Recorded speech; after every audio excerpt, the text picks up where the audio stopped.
एक समय की बात है। एक छोटे से गांव में दो वृद्ध महिलाएं रहती थी। उनके नाम थे लक्ष्मी और सरस्वती। दोनों अपनी अपनी जगह पर बहुत बुद्धिमान और समझदार मानी जाती थी।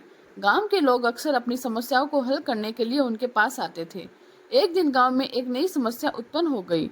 गांव का प्रमुख जल स्रोत जो एक बड़ा कुआं था सूखने लगा था। इस कारण गांव के लोगों को पानी की भारी कमी का सामना करना पड़ रहा था।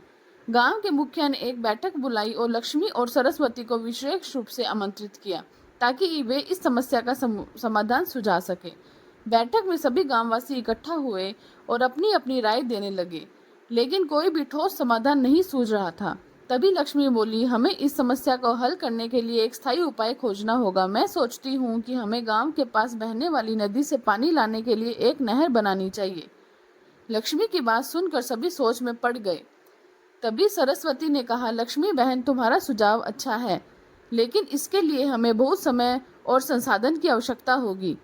हम पहले गांव के लोगों को जल संरक्षण के तरीकों के बारे में जागरूक करें और उनके लिए तत्काल पानी के स्रोतों की पहचान करें। सरस्वती की बात पर गांववासी सहमत हो गए। उन्होंने फैसला किया कि सबसे पहले जल संरक्षण के उपायों को अपनाया जाएगा और इसके बाद नहर के बनाने का कार्य शुरू किया जाएगा। लक्ष्मी और सरस्वती ने मिलकर गांव के लोगों को जल संरक्षण के तरीकों के बारे में सिखाया। उन्होंने बताया कि कैसे बारिश के पानी को बचाकर उपयोग किया जा सकता है, कैसे पानी को बर्बाद होने से रोका जा सकता है और कैसे पेड़ों की अधिक से अधिक पौध लगाकर जल स्तर को बनाए रखा जा सकता है। कुछ महीनों बाद गांव में जल संरक्षण के अच्छे परिणाम देखने को मिलने लगे। एक छोटी नहर बनाने का कार्य भी शुरू कर दिया, जिससे नदी का पानी गांव तक पहुंच सके।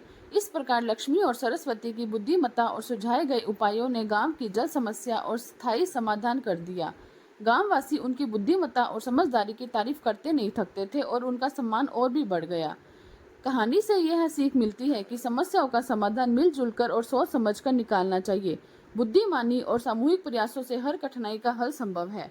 तो दोस्तों, आपको हमारी ये कहानी कैसे लगी? प्लीज़ सब्सक्राइब कीजिएगा और कमेंट कीजिएगा। Thank you.